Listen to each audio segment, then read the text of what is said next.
જય Jinendra, welcome to Sanjeev Kapoor ખજાનો. હું છું અમીશા. આજે હું આપ સૌ માટે લાવી છું જૈન રેસિપીનો ખજાનો.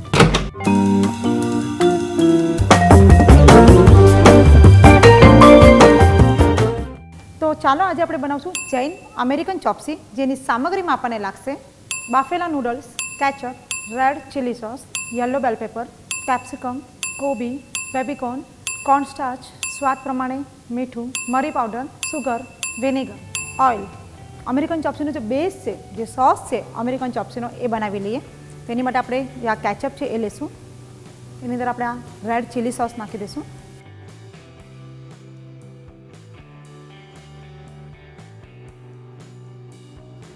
હવે આપણે એની અંદર આ કોર્નસ્ટાર્ચ છે એ નાખશું અને આપણે એની અંદર પાણી નાખી દઈશું થોડું.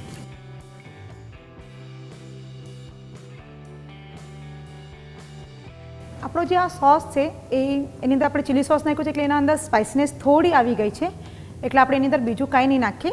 આપણે એની અંદર હલકો મસ્તું મરી પાવડર નાખશું અને કોર્નસ્ટાર્ચ છે આપણે પહેલાં જ નાખી દઈશું. જો પાછળથી નાખ્યું તો એની અંદર ગાંઠા પડી જશે અને જેની જે સોફ્ટનેસ છે એ નહીં આવે. અમેરિકન જે ચોપ્સીનો જે સોસ છે એ થોડો થીક હોવો જોઈએ. આ રીતે આપણે એક બોઇલ આવે ત્યાં સુધી એને થવા દેશું. આપણું જે સોસ બની રહ્યો છે એ આપણે બીજી સાઈડ શિફ્ટ કરી દઈશું અને એક સાઈડ આપણે નૂડલ્સને ફ્રાય કરી લઈશું. આપણું ઓઇલ અહીંયા ગરમ થઈ ગયું છે. હવે આપણે નૂડલ્સને ફ્રાય કરી લઈશું. નૂડલ્સને આપણે આ રીતે બંચમાં લઈશું અને આ રીતે મૂકી દઈશું અને આપણે એને બિલકુલ બી હલાવશું નહીં. આપણે જો અગર એને હલાવશું તો એ જે નૂડલ્સ છે એ બધા તૂટી પણ જશે અને આપણને જે રાઉન્ડ શેપમાં જોઈએ છે એ રીતે એ નીકળશે નહીં. એટલે આપણે એને હલાવ્યા વગર જ તળવા દઈશું. એકદમ ગુલાબી અને ક્રિસ્પી થઈ જાય એટલે આપણે નૂડલ્સને બહાર કાઢી લઈશું. આપણા નૂડલ્સ ફ્રાય થઈ ગયા છે અને સરસ ક્રિસ્પી પણ થઈ ગયા છે. તો આપણે એને પ્લેટમાં કાઢી લઈશું. આપણો સોસ પણ અહીંયા રેડી થઈ ગયો છે.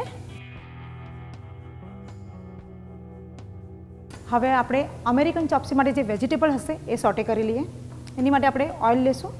આમાં ખૂબ જ ઓછી માત્રામાં ઓઇલ જાય છે. આપણું ઓઇલ અહીંયા ગરમ થઈ ગયું છે. હવે પહેલાં આપણે બેબીકોર્ન નાખશું. ચાઇનીઝની એક ખાસિયત છે કે વેજીટેબલ્સ એમાં બહુ ચડાવવાના નથી, થોડા કાચા પાકા હોય છે, તો ખૂબ હેલ્ધી પણ ગણાય છે. હવે આપણે એની અંદર આ ગ્રીન કેપ્સિકમ નાખશું. યલોવાળા પણ બેલ પેપર નાખશું. થોડું ફ્લેમને આપણે સ્લો રાખશું. અને હવે આપણે આ જે લોંગ ચોપ કરેલી કોબી છે એ નાખી દઈશું. ચાઇનીઝ કોબી વગર તો બિલકુલ બને નહીં. હાઈએસ્ટ પ્રમાણમાં એની અંદર કેબેજ જ જાય છે.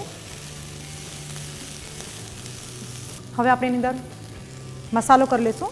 મરી પાવડર નાખશું, સ્વાદ પ્રમાણે મીઠું નાખશું, સુગર પણ સ્વાદ પ્રમાણે હલકી મસ્તી નાખશું.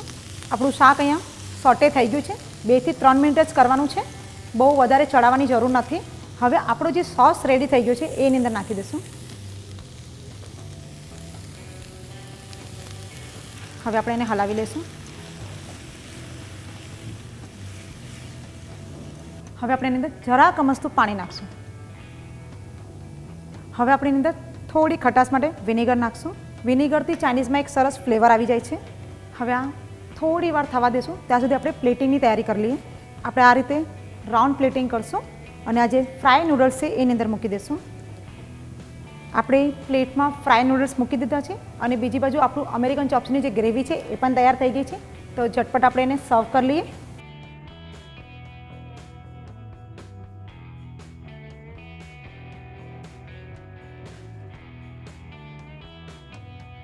આપણી અમેરિકન ચોપ્સીની ગ્રેવી પણ આપણે અંદર નાખી દીધી છે. હવે આપણે એને સરસ પ્રેઝન્ટેશન કરી લઈએ.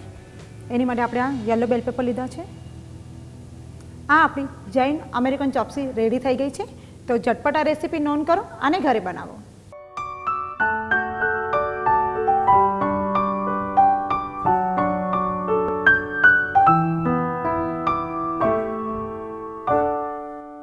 આપ સૌને જો અમારી રેસિપીઝ પસંદ છે તો અમારા ચેનલ પર સબસ્ક્રાઈબ કરો અને અમારા સાથે જોડાઈને રહો. Happy cooking.